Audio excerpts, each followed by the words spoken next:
সহমর্মিতা। কারণ হচ্ছে ভাই আজকে দীর্ঘ প্রায় 5 মাস যাবৎ হচ্ছে ধরা পড়ছে ব্লাড ক্যান্সার। আর আমরা জানি যে এই দুরারোগ্য ব্যাধি ব্লাড ক্যান্সারের যে খরচ সেটা আসলে একজন স্বাভাবিক আম, পরিবারের পক্ষে চালানোই দুষ্কর। আর সেখানে হচ্ছে আমাদের মতো নিম্ন মধ্যবিত্ত মানুষের পক্ষে একদম অসম্ভব প্রায়। তো ভাইয়ের আমরা বিভিন্ন মাধ্যমে আর কি বিভিন্ন মাধ্যমে বিভিন্ন ফরিদপুরের বিভিন্ন গ্রুপে হিউজ পরিমাণ শেয়ার হয়েছে, বিভিন্ন মাধ্যমে বা বিভিন্ন মানুষের পোস্ট হয়েছে। তো আমরা ইতিমধ্যে সবাই অবগত আছি যারা সোশ্যাল মিডিয়াতে একটু অ্যাক্টিভ।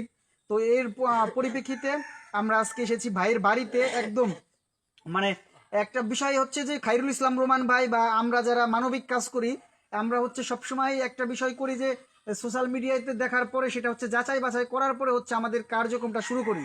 তো তার পরিপ্রেক্ষিতেই আমরা এখানে এসেছি। তো ভাই এই ব্যাপারে বলবে যে আমরা কেন এখানে এসেছি এবং কিসের জন্য, ভাই রোমান ভাই।